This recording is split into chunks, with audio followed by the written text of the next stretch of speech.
अस्सलामुअलैकुम my YouTube family, this is another vlog. और ये व्लॉग है ईद उल अज़हा का, लेकिन मैंने शूट करके काफ़ी टाइम से रखा हुआ था, बस एडिट करने का, वॉइस ओवर करने का टाइम ही नहीं मिल रहा था। सो अभी तो फ़िलहाल व्लॉग शुरू हो रहा है इस्लामाबाद से, और then it will continue to Multan and again back to Islamabad. So थोड़ी थोड़ी छोटी छोटी क्लिप्स मैंने सिर्फ शूट किए हैं। फ़िलहाल मैंने इस रोड को इसलिए शूट किया है क्योंकि ये जो येलो येलो से ट्रीज़ आपको नज़र आ रहे हैं, ये ट्रीज़ मैंने F6 रोड पे देखे हैं। F11 रोड से हमेशा हम इस्लामाबाद एक्सप्रेस वे से टर्न लेते थे तो वहाँ पर नहीं होते थे, और यहाँ पर इस अंडरपास के अंदर राइट साइड पे लेफ़्ट साइड पे जो ट्रीज़ का पैटर्न बना हुआ था, वो भी मैं चाह रही थी कि मैं आप लोगों को दिखा दूँ।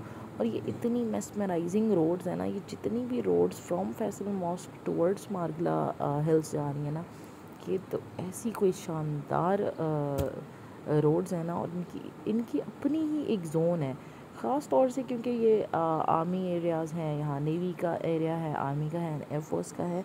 तो उन्होंने ना आसपास ग्रीनरी को कुछ ज़्यादा ही मेंटेन किया और बहुत ज़्यादा इंफ्रास्ट्रक्चर कंस्ट्रक्शन वगैरह नहीं करने दिए हैं। तो मार्केट वगैरह भी बस वहाँ ना होने के बराबर ही हैं। So now our journey begins from Islamabad to Multan. हम ईद उल अज़हा के लिए मुल्तान जा रहे थे, because you all know we belong to Multan. So मैंने सोचा कि रास्ते में थोड़ा सा मोटरवे का ट्रैक भी शूट करना चाहिए, क्योंकि मैं बहुत कम ही आपको मोटरवे का ट्रैक दिखाती हूँ। ज़्यादातर तो मैं जो है वो आपको डायरेक्ट यही बता रही थी, I am in Islamabad and now I am in Multan. So इस बार मैंने सोचा कि थोड़ा सा आपके लिए मैं मोटरवे को भी शूट कर लूँ, क्योंकि वैसे तो मोटरवे से हर कोई ट्रैवल करता होगा, जिसने भी लाहौर टू इस्लामाबाद और मुल्तान ट्रैवल करना होता है, टिल पेशावर इवन। तो यहाँ तक तो सारे मोटरवेज़ बने हुए हैं, लेकिन मैंने सोचा कि जो ये वाला पर्टिकुलर कलर कहार का एरिया है ना, ये बहुत सारे लोगों को बहुत पसंद होता है, और मेरा भी मोस्ट फेवरेट पार्ट यही है पूरे मोटरवे में। सो इसको शूट करने का एक अपना ही मज़ा है।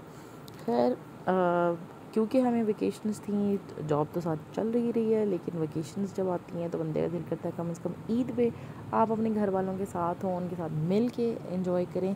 सो इसलिए हमने प्लान बनाया था कि हम ईद उल अज़हा जो है वो मुल्तान में करेंगे। और ये मैं अपने घर पहुंच चुकी हूँ, जैसे कि आप मेरा पूरा गार्डन देख ही चुके हैं, जिसमें मैं आपको सारी ट्रीज़ दिखा चुकी हूँ। तो ये मैंगो ट्रीज़ के ऊपर आम ऑलमोस्ट बस पकने ही वाले थे, तो मैंने सोचा कि ये मुझे शूट करना चाहिए कि जितने जितने दरख्त हमारे फलदार होते जा रहे हैं वो मैं आपको साथ साथ ही दिखाती जाऊँ।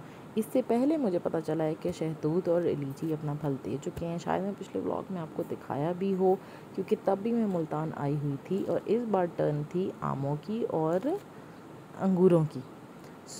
लेकिन छोटे छोटे मौसमी वगैरह भी लगने लग गए हैं, ज़ाहिर है, क्योंकि जैसे ही गर्मियों का सीज़न एंड होगा और सर्दियाँ स्टार्ट होंगी तो मौसमी ग्रेप फ्रूट ने भी लगना होगा।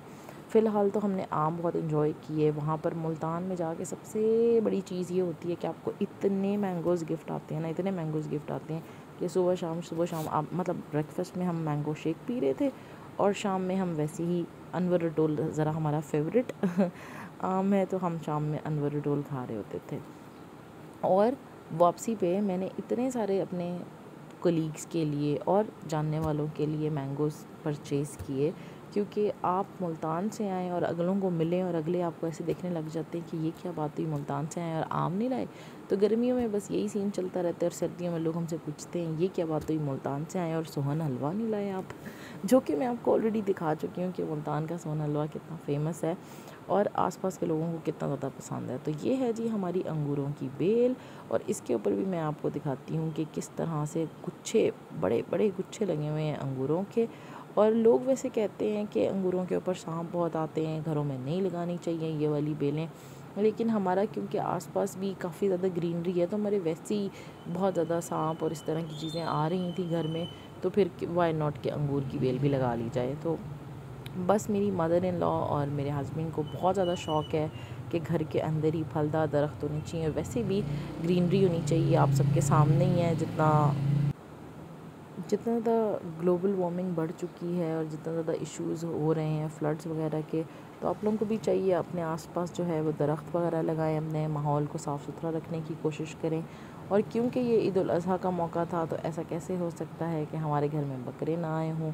तो ये जो ग्रेप फ्रूट का दरख्त है, ये तो रिसेंटली तकरीबन मेरी शादी के बाद ही मेरे हस्बैंड ने ख़ुद अपने हाथों से लगाया है, और इसने भी माशाल्लाह बहुत अच्छा फल देना शुरू कर दिया है। ये जी बकरा नंबर 1।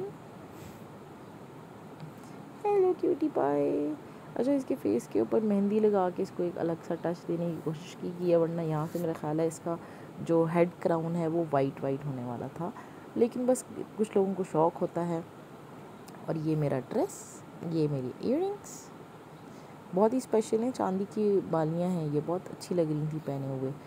अच्छा जी, अब आप सोच रहे होंगे कि अभी तो थी मैं मुल्तान में। जी तो जनाब, उसके बाद मैंने कुछ ख़ास शूट ही नहीं किया, क्योंकि गोश्त वगैरह में इतने बिजी हो गए, कीमे वाला अलग करो, पाए अलग करो, वो पाए जो है वो बर्न करने के लिए भेजो, ये वो इतने बिजी हो गए थे। फिर शाम को कुकिंग वगैरह, फिर बाहर निकल जाना, उफ़ अल्लाह। और उसके बाद अगले 2 दिन मेरी दावतें ही चलती रहीं, कभी एक घर में कभी दूसरे घर में, मतलब मेरे कज़न्स के घर पे।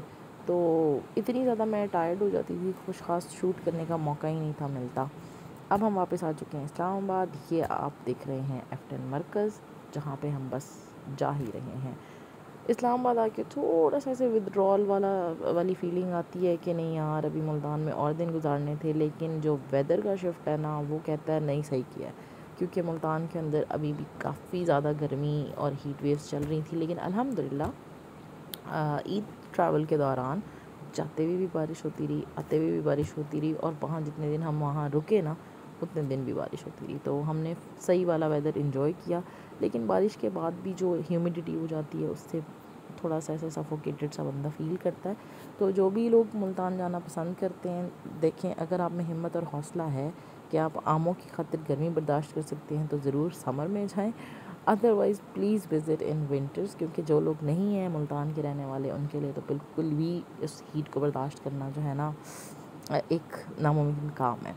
तो जी, इस्लामाबाद वापस आ गए, और F10 के अंदर मुझे कुछ चीज़ें भी परचेज़ करनी थी, और F10 से मज़ीद फॉरवर्ड G10 में मैं वहाँ पर कुछ क्लासेस वगैरह भी इंगेज करती हूँ, तो यहाँ पर मेरा आना जाना लगा ही रहता है। इंशाल्लाह कमिंग कुछ डेज़ में मैं आपको वो वीडियो भी शूट करके दिखाऊंगी कि where do I go in G10, और आने वाले व्लॉग्स में आपके साथ और भी बहुत सारी चीज़ें शेयर होने वाली हैं, क्योंकि व्लॉग्स मैंने शूट करके रखे हुए हैं, बस वॉइस ओवर करने का टाइम ही नहीं मिलता। खैर, ज़िंदगी इतनी तेज़ तेज़ चल रही होती है, एक काम से दूसरे में, दूसरे से तीसरे में इतनी जल्दी जल्दी स्विच करना पड़ता है ना, कि बीच में ये तो समटाइम्स याद ही नहीं रहता कि व्लॉग भी शूट करना था। फिर जी, मेरे हस्बैंड को हो रहा था दांत में दर्द, तो हम आ गए रावलपिंडी में एक हॉस्पिटल है, I think its name is Cantt general hospital, या आई एम राइट। और बहुत अच्छा बना हुआ है, बाहर से भी बहुत साफ़ सुथरा, और अंदर से तो वाह वाह, बिल्कुल ही जैसे वो प्राइवेट हॉस्पिटल्स वाली फीलिंग होती है ना, वैसे बना हुआ है ये hospital. So I like that very much. और मैंने सोचा था कि जहाँ जहाँ मैं जाती जाऊँगी इन इस्लामाबाद एंड पिंडी, वहाँ मैं आपके लिए कुछ ना कुछ हल्का फुल्का शूट करती रहूँगी। तो इनका साथ ही ये जो लेफ़्ट साइड पे बिल्डिंग है, I think this is their medical college, और ये राइट वाली सारी बिल्डिंग है, ये emergency ward, and this all is the hospital. फिर जी, वहाँ से वापस आ गए, और I8 में हमें एक हबीबी रेस्टोरेंट का सजेशन मिला था कि वहाँ पर आप प्लेटर ज़रूर लीजिएगा। तो ये प्लेटर हमने एंजॉय किया था, जिसके अंदर चाँपें भी हैं, बटेर भी है, फ़िश भी है, रेशमी कबाब भी है, बीफ की वैरायटी भी थी। खाने के बाद मेरे अंदर तो बिल्कुल हिम्मत नहीं थी मज़ीद कुछ शूट करने की। So do like, share and subscribe my channel. Thanks for watching.